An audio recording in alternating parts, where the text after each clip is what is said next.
Assalamualaikum warahmatullahi wabarakatuh. Kembali lagi di Pak Yan Channel. Salam Rahayu Budaya. Kali ini Pak Yan akan mengisahkan perjalanan hidup para wali Allah dengan mengambil cerita Kisah Dewi Sekardadu, ibunda dari Raden Paku, dan juga putri Raja Menak Sembuyu dari Kerajaan Blambangan. Nah sahabat budaya, tidak perlu berlama-lama lagi, langsung saja kita ikuti kisahnya.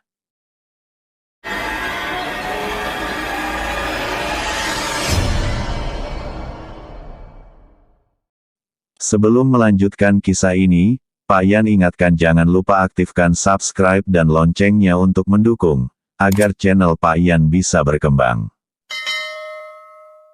Pada awal abad ke-14, Kerajaan Blambangan diperintah oleh Raja Menak Sembuyu, salah satu keturunan Prabu Hayam Wuruk dari Majapahit. Raja Menak Sembuyu memiliki seorang permaisuri dan seorang putri yang bernama Dewi Sekardadu. Dewi Sekardadu tumbuh menjadi gadis yang sangat cantik, pintar, lincah, dan berbudi baik. Pada suatu hari ia meminta izin kepada ayahnya untuk pergi ke hutan mencari bunga bersama embannya. Sang raja mengizinkannya dengan syarat Dewi Sekardadu segera kembali setelah mendapatkan bunga yang diinginkannya. Sudah lama ia berjalan, tetapi bunga yang dicarinya belum ditemukan. Sampai akhirnya ia melihat bunga yang berwarna-warni tumbuh di tengah danau. Dewi Sekardadu bersikeras untuk mengambil bunga itu. Meski ia digigit nyamuk, ia tetap berjalan sampai akhirnya mendapatkan bunga yang indah itu. Hari menjelang sore, Dewi Sekardadu mengajak emban kembali ke istana. Sesampai di istana, ia segera mandi dan masuk ke kamar untuk beristirahat. Ia merasa sangat capek setelah seharian bermain di hutan. Raja dan permaisuri sudah berada di meja makan untuk menikmati hidangan makan malam. Tiba-tiba emban berlari-lari kecil menuju ruang makan dan mengatakan kepada raja dan permaisuri bahwa Dewi Sekardadu tidak bisa hadir ke ruang makan. Badan Dewi Sekardadu menggigil disertai demam yang sangat tinggi. Raja dan permaisuri bergegas menuju kamar Dewi Sekardadu. Mereka sangat terkejut dengan kondisi putrinya. Di sekujur tubuh putrinya timbul bercak-bercak merah dan suhu tubuhnya sangat tinggi. Sang raja segera memanggil tabib kerajaan untuk mengobati penyakit putrinya. Setelah beberapa hari tidak ada tanda-tanda yang menunjukkan penyakit Dewi Sekardadu sembuh. Akhirnya sang raja memberi tugas Patih Bajul untuk segera mengumumkan sayembara kepada seluruh rakyat di negeri ini. Barang siapa bisa menyembuhkan penyakit putri raja akan diberi hadiah.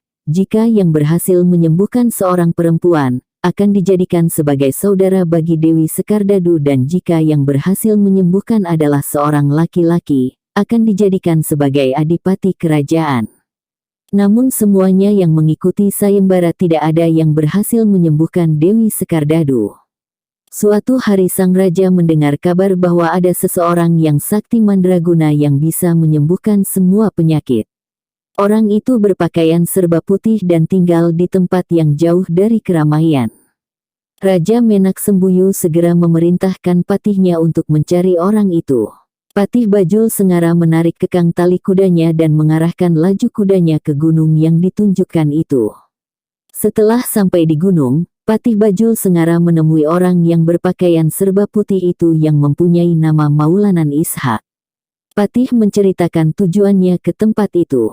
Kemudian, ia meminta kesediaan Maulana Ishak untuk datang ke istana atas permintaan Raja Menak Sembuyu. Maulana Ishak segera memenuhi permintaan sang patih untuk datang ke istana raja di Blambangan. Kedua orang itu telah sampai di gerbang kerajaan Blambangan. Sebelum melihat kondisi Dewi Sekardadu, Maulana Ishak meminta izin kepada sang patih untuk beristirahat sebentar untuk memulihkan tenaga. Maulana Ishak menggunakan waktu untuk membersihkan diri, berwudu, dan melakukan ibadah sholat. Ia berdoa kepada Tuhan Maha Pencipta agar ia diberi petunjuk untuk mengobati penyakit yang diderita Dewi Sekardadu. Kemudian Patih Bajul segera mengantarkannya ke keputren tempat Dewi Sekardadu beristirahat. Maulana Ishak memeriksa kondisi Dewi Sekardadu dengan saksama. Ia langsung meminta Patih untuk mencarikan daun jambu biji, daun dewa, dan jeruk nipis. Sambil menunggu bahan-bahan yang ia minta datang, ia menyampaikan hasil pemeriksaannya kepada Raja dan Permaisuri. Berdasarkan pengamatan hamba, yang diderita Dewi Sekardadu merupakan pertanda telah digigit nyamuk. Nyamuk yang telah menggigit Dewi Sekardadu merupakan jenis nyamuk yang berbahaya, Paduka Raja. Biasanya nyamuk jenis ini ada di tempat-tempat yang berair dan kotor. Apa maksudmu? Bagaimana mungkin di istanaku ada tempat yang kotor? Putriku mustahil pergi ke tempat-tempat yang kotor. Ampuni hamba, Paduka Raja. Hamba tidak bermaksud demikian, Paduka. Hamba hanya mengutarakan hasil pemeriksaan terhadap Dewi Sekardadu. Permaisuri memegang tangan Raja sambil menatap mata Raja dengan lembut. Kakanda Prabu, apakah Kakanda ingat kalau putri kita beberapa minggu yang lalu pergi ke hutan mencari bunga? Setelah kedatangannya dari hutan, tiba-tiba badannya mengalami demam yang sangat tinggi dan kondisinya semakin melemah. Ada kemungkinan putri kita digigit nyamuk seperti yang disampaikan anak muda ini. Raja mengangguk-anggukkan kepala sepertinya ia menyetujui perkataan permaisurinya. Tidak lama kemudian, bahan-bahan yang diminta oleh Maulana Ishak datang. Maulana Ishak dengan cekatan menerima bahan-bahan itu dan segera membuat ramuan. Daun jambu biji, daun dewa, dan jeruk nipis dicuci dengan bersih. Kemudian, memasukkan daun-daunan tadi ke dalam air yang mendidih. Rebusan air dibiarkan sampai tinggal sedikit, kemudian dituang ke dalam gelas. Ramuan tersebut dicampur dengan jeruk nipis dan diminumkan kepada Dewi Sekardadu. Maulana Ishak memberikan resep ramuan kepada emban dan menyuruhnya memberikan ramuan tersebut kepada Dewi Sekardadu 2 kali sehari. Selain ramuan obat, Maulana Ishak menyarankan sang raja dan permaisuri untuk memberikan sebagian hasil panennya kepada rakyatnya yang miskin dan berdoa kepada Tuhan Yang Maha Penguasa untuk memberikan kesembuhan kepada putrinya. Seminggu berlalu, di balai-balai keputren, Dewi Sekardadu dan Ibunda Permaisuri yang sedang bercengkerama. Raut muka Ibunda Permaisuri tampak berseri-seri berbeda dengan beberapa minggu yang lalu. Ia sangat bergembira putrinya sembuh dari penyakitnya. Raja dan Permaisuri sangat berbahagia usaha yang dilakukannya membuahkan hasil. Berusaha sambil berdoa merupakan langkah mujarab yang harus dijalani untuk menyembuhkan anaknya dari penyakitnya yang langka.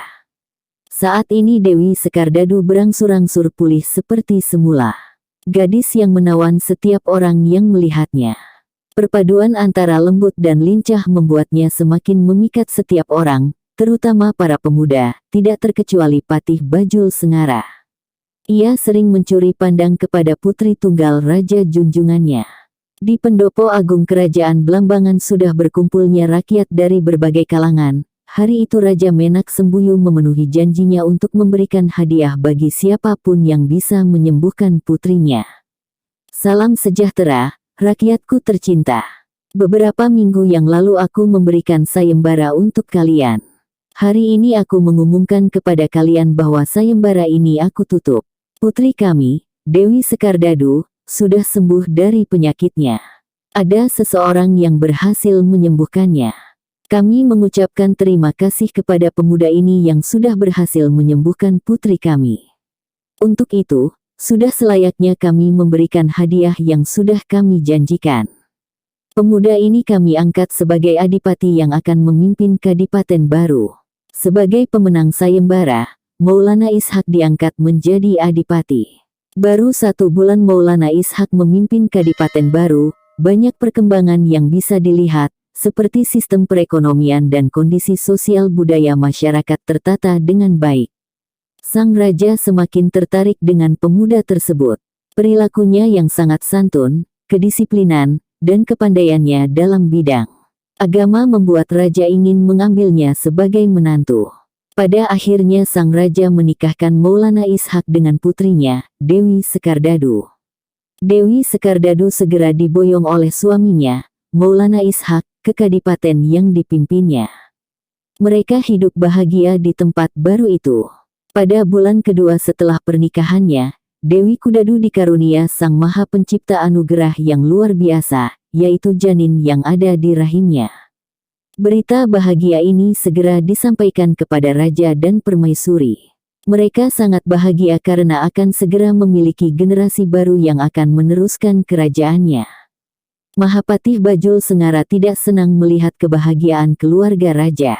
Timbul rencana liciknya terhadap Maulana Ishak. Ia berusaha menghasut sang raja agar tidak menyukai Maulana Ishak. Ia mengatakan kepada raja bahwa Maulana Ishak bukanlah asli penduduk Blambangan sehingga keturunannya kelak tidak layak menjadi pengganti raja. Raja mulai terpengaruh dengan perkataan Bajul Sengara.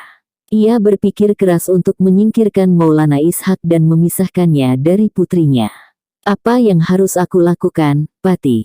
Putriku, Dewi Sekardadu sangat mencintai suaminya dan dalam rahimnya sudah tumbuh benih pemuda itu. Aku bingung, Patih. Dengan senyum sinis, Patih Bajul Sengara melancarkan siasat liciknya lagi. Sebaiknya Paduka mengirimnya ke tempat yang sangat jauh untuk menjauhkannya dari Dewi Sekardadu. Apa yang harus aku katakan kepada putriku perihal suaminya itu? Itu mudah, Paduka. Paduka memberi tugas suaminya untuk menyembuhkan penyakit yang sedang melanda penduduk wilayah itu. Kamu benar-benar cerdas, Patih. Tanpa sengaja, ada seseorang yang mendengar percakapan Raja dan Patih Bajul Sengara.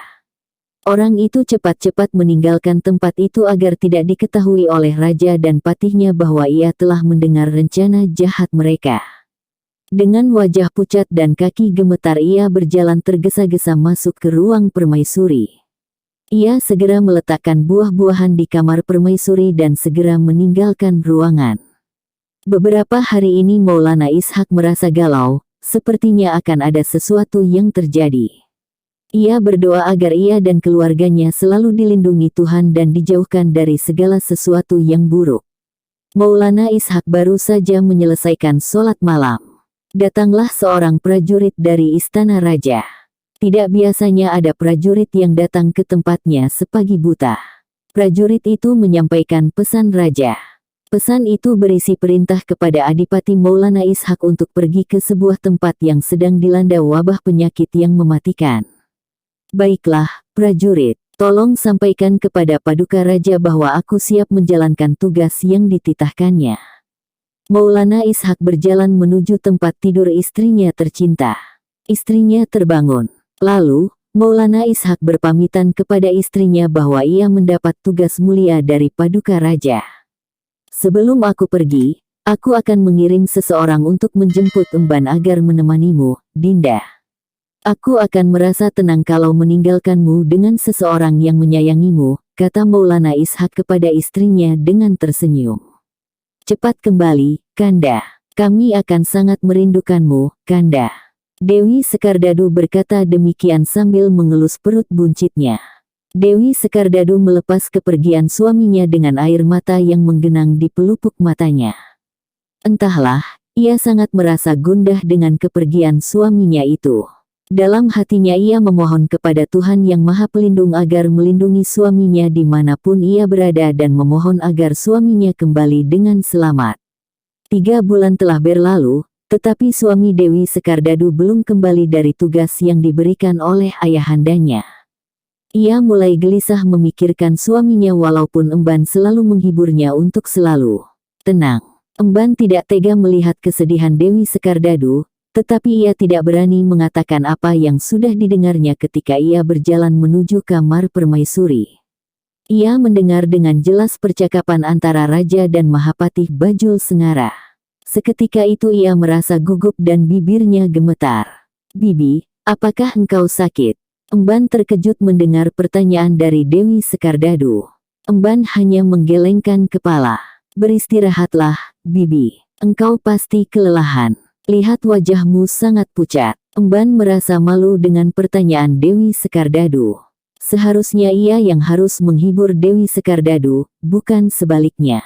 Sementara itu, di sebuah tempat yang berpuluh-puluh kilometer jauhnya dari rumah Dewi Sekardadu, Maulana Ishak sedang berjuang menghadapi serangan segerombolan orang bercadar hitam.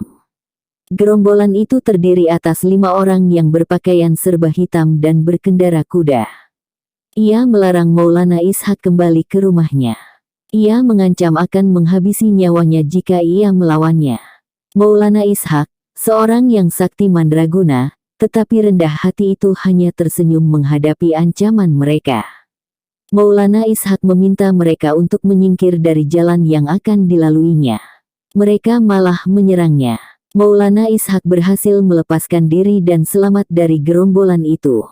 Ia segera mengarahkan laju kudanya menuju rumahnya. Sesampainya di kediamannya, Maulana Ishak dikejutkan dengan kabar bahwa banyak penduduk yang dihukum oleh raja karena dituduh akan melakukan pemberontakan terhadap raja. Akhirnya, suami Dewi Sekardadu menyadari bahwa ada seseorang yang berusaha menjatuhkannya dengan cara menghasut sang raja. Selama menjadi adipati di kadipaten yang baru itu, ia banyak mengajarkan penduduknya untuk membaca dan menulis huruf Arab Pegon. Hal tersebut ternyata dianggap sebagai usaha untuk mengajarkan kepada penduduknya untuk melakukan pemberontakan terhadap raja. Pada malam yang gelap gulita itu, Maulana Ishak mendengar desingan busur panah di dekatnya. Ia mengikuti kemana arah suara itu. Desingan itu berhenti di pohon depan rumahnya. Ia mendekati sumber suara itu. Ia melihat busur panah menancap di pohon itu. Di ujung busur panah itu terdapat gulungan kertas yang kecil. Ia menarik busur panah dan mengambil kertasnya. Sebuah surat yang ditujukan kepada dirinya untuk menemui seseorang di sebuah tempat. Malam itu ia bergegas menuju tempat yang ada dalam surat itu. Ia terkejut siapa yang ada di hadapannya saat itu. Patih Bajul Sengara. Ya, itu Patih Bajul Sengara. Ia meyakinkan diri kalau penglihatannya tidak salah. Salam, Patih Bajul Sengara. Adipati Maulana Ishak memberikan salam hormatnya kepada Patih Bajul Sengara sambil menundukkan kepalanya dan posisi kedua tangannya seperti orang bertapa. Salam, Adipati Maulana Ishak, ujar Patih Bajul Sengara menjawab salam dengan suaranya yang berat. Tuanku Mahapatih, ada apa gerangan sehingga engkau mengajakku bertemu di tempat ini? Aku ingin engkau meninggalkan tempat ini secepatnya, sebelum bertambah banyak pendudukmu yang menjadi korban perbuatanmu. Tuan mengancam saya. Apa yang telah saya perbuat sehingga Tuan menyuruh saya pergi dari tempat ini? Engkau telah melakukan kesalahan besar dengan mengajarkan mereka membaca dan menulis. Aku tahu engkau ingin mendidik mereka untuk memberontak terhadap kekuasaan raja. Tuan salah besar. Saya tidak pernah sedikit pun berniat untuk melakukan hal itu. Sudahlah. Hal yang perlu kamu ingat adalah meninggalkan tempat ini atau rakyatmu yang akan menjadi korban. Setelah berkata demikian, Patih Bajul Sengara meninggalkan Maulana Ishak. Maulana Ishak sekarang mengetahui penyebab banyaknya penduduk yang ditangkap dan menghilang dengan tiba-tiba. Ia tidak tega membiarkan penduduk yang tidak bersalah menanggung perbuatan keji dari Patih Bajul Sengara. Dengan berat hati ia memutuskan untuk meninggalkan istrinya yang sedang mengandung 7 bulan. Ia meninggalkan tempat ini karena tidak ingin terjadi adanya korban yang lebih besar lagi. 2 bulan sejak kepergian suaminya, Dewi Sekardadu melahirkan bayi laki-laki yang rupawan. Bayi itu berbeda dengan bayi lainnya, wajahnya memancarkan cahaya terang. Setiap orang yang memandangnya merasakan kedamaian. Demikian juga dengan Raja dan Permaisuri. Raja dan Permaisuri berbahagia melihat kelahiran cucunya. Raja teringat saat kelahiran Dewi Sekardadu. Pada waktu itu ia berdoa di depan rakyatnya semoga kelak putrinya itu melahirkan generasi yang bisa memimpin Blambangan dengan bijaksana. Terbersit harapan di kepalanya bahwa saat inilah Tuhan menjawab doanya waktu itu. Patih Bajul Sengara tidak rela melihat kebahagiaan raja dengan kehadiran cucunya yang merupakan keturunan orang yang sangat dibencinya, Maulana Ishak. Ia melanjutkan usahanya lagi untuk menghasut raja. Ia mengingatkan raja bahwa cucunya itu bukan keturunan asli Blambangan sehingga ia tidak layak menjadi penerus raja. Kali ini sang raja tidak terpengaruh dengan perkataan sang patih. Hatinya sudah luluh karena cucunya. Ia sangat menyayangi cucunya itu. Patih Bajul Sengara tidak putus asa. Tak henti-hentinya ia memengaruhi sang raja. Pada waktu itu di Blambangan ada wabah penyakit yang mematikan. Banyak penduduk yang meninggal akibat penyakit itu. Kesempatan itu digunakan oleh Patih Bajul Sengara sebagai alat yang melancarkan usahanya untuk menyingkirkan keturunan Maulana Ishak. Ia mengatakan kepada raja bahwa wabah penyakit yang melanda rakyat Blambangan tiba-tiba saja muncul sejak kelahiran cucunya. Paduka Raja yang mulia, menurut dukun-dukun terkenal di Blambangan ini, wabah penyakit yang terjadi di sini diakibatkan hawa panas yang memancar dari jiwa bayi itu. Sungguh, yang mulia, cepat atau lambat bayi itu akan menjadi bencana di negeri ini. Hasutan yang dilakukan oleh sang patih secara terus-menerus itu menyebabkan sang raja mulai terpengaruh. Ia memutuskan untuk menjauhkan bayi itu dari Blambangan. Sang raja mengernyitkan dahinya. Ia berpikir keras bagaimana cara mengambil bayi itu dari Dewi Sekardadu. Dewi Sekardadu tidak pernah meninggalkan bayinya walaupun sebentar. Kalaupun harus meninggalkan bayinya untuk mandi atau keperluan lain, ia selalu menitipkannya kepada orang kepercayaannya, yaitu si emban. Terbersit di pikiran raja bahwa ia akan meminta emban itu untuk membawa bayi itu ke suatu tempat. Pagi itu mendadak ada prajurit yang menjemput Dewi Sekardadu. Prajurit itu mengatakan ia ditugaskan oleh sang raja untuk membawa Dewi Sekardadu ke istana. Dewi Sekardadu merasa heran. Tidak biasanya ayahandanya memintanya ke istana secara tiba-tiba. Ia tidak memiliki pikiran jelek sama sekali. Mungkin saja ayahanda akan memberiku tugas mengenai bencana yang melanda negerinya akhir-akhir ini.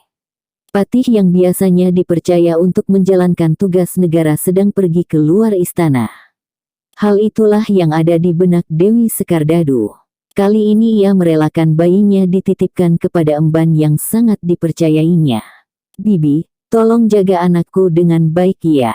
Ayahanda memanggilku ke istana dan aku akan kembali secepatnya. Ia menitipkan bayinya ke emban dengan air mata yang tidak bisa dibendungnya. Setelah itu ia bergegas naik kereta kuda yang sudah menunggunya di depan rumah. Beberapa saat kemudian, ada derap kuda yang berhenti di depan rumah. Emban mengira Dewi Sekardadu kembali, barangkali ada sesuatu yang tertinggal di rumah. Ternyata dugaannya salah. Salah seorang masuk ke rumah dan meminta bayi yang ada dalam gendongan emban. Menurutnya, ia prajurit dari istana yang ditugaskan untuk membawa putra Dewi Sekardadu ke istana. Prajurit itu berusaha meyakinkan emban. Emban menyerahkan bayi itu kepada prajurit itu tanpa prasangka apapun. Prajurit yang membawa bayi itu merupakan prajurit dari istana yang ditugaskan untuk membuang bayi ke laut. Bayi itu dimasukkan ke dalam peti berukir indah yang sudah disiapkan di dalam kereta. Kemudian, bayi itu dibuang ke samudera. Prajurit yang ditugaskan untuk membuang bayi itu tidak tega meninggalkan bayi itu di laut lepas. Ia menunggu kapal yang sedang lewat kemudian ia melepas peti itu.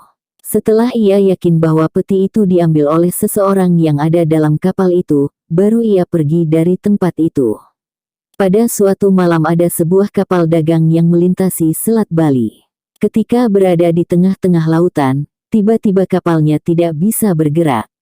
Setelah diperiksa oleh awak kapal, ternyata kapal itu menabrak sebuah peti berukir indah. Peti itu seperti peti yang dimiliki para bangsawan untuk menyimpan barang berharga. Orang-orang yang berada di kapal itu terkejut, ternyata peti itu berisi bayi yang sangat menawan. Nahkoda kapal bersyukur bisa menyelamatkan bayi yang dibuang oleh orang yang tidak berperi kemanusiaan itu.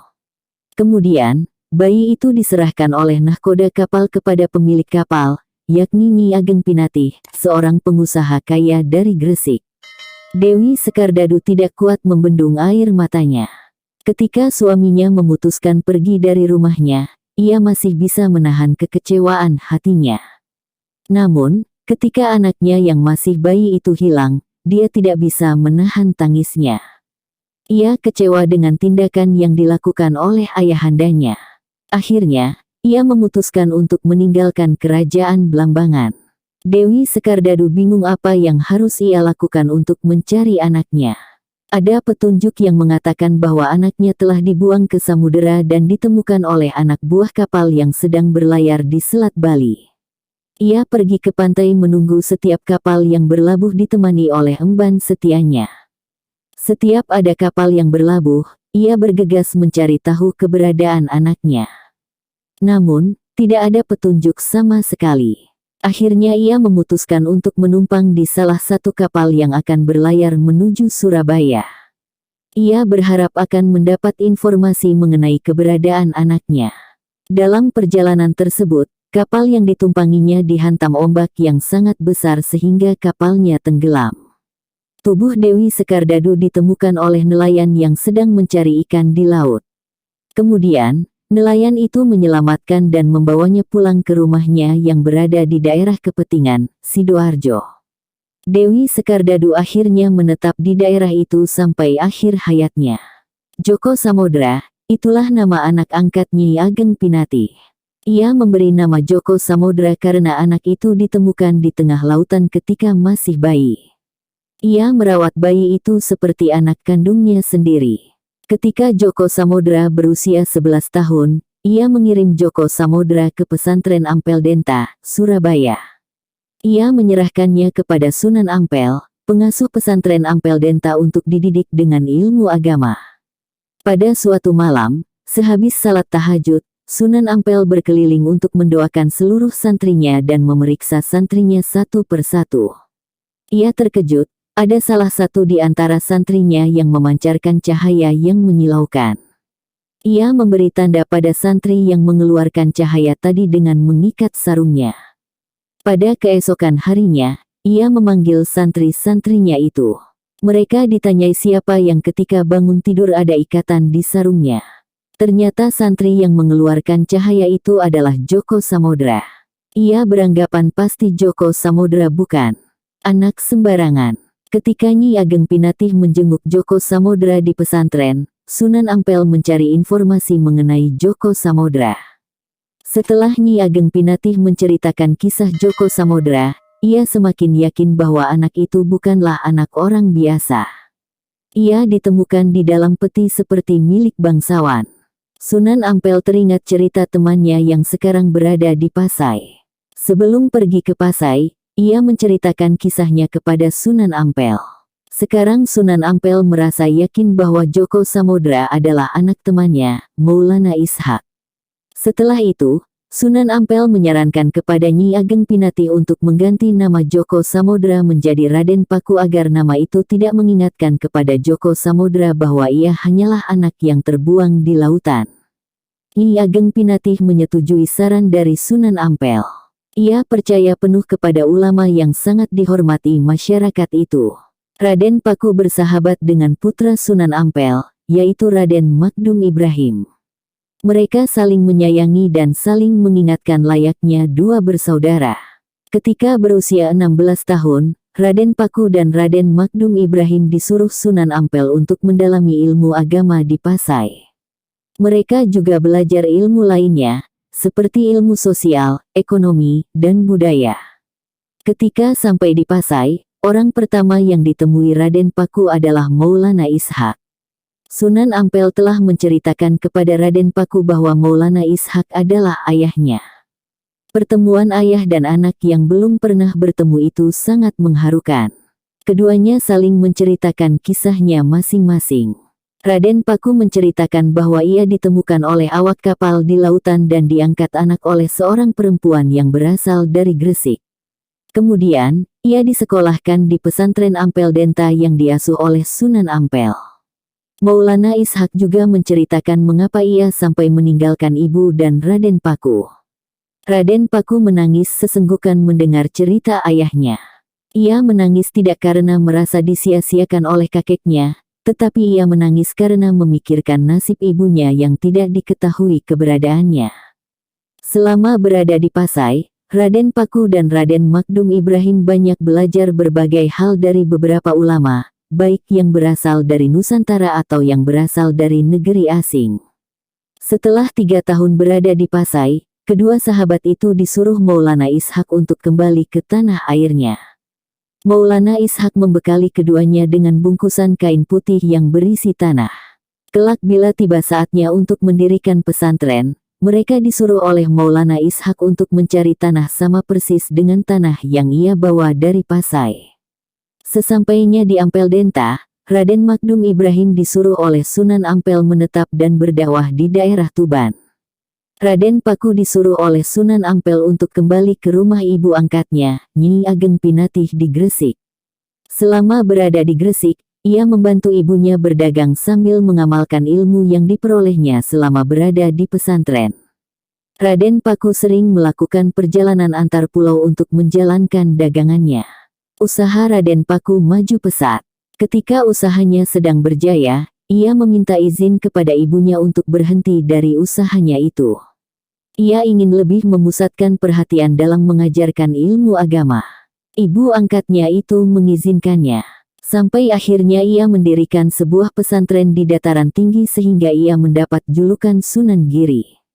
Meskipun Raden Paku atau Sunan Giri sudah berjaya dan dihormati masyarakat, Raden Paku tetap berusaha mencari keberadaan ibu kandungnya. Pada suatu hari ia melakukan semadi. Dalam semadi itu ia mendapat petunjuk bahwa ibunya, Dewi Sekardadu, telah meninggal dunia dan dimakamkan di daerah Kepetingan, Sidoarjo. Demikian sekilas cerita tentang kisah Dewi Sekardadu, ibunda dari Raden Paku. Wassalamualaikum warahmatullahi wabarakatuh.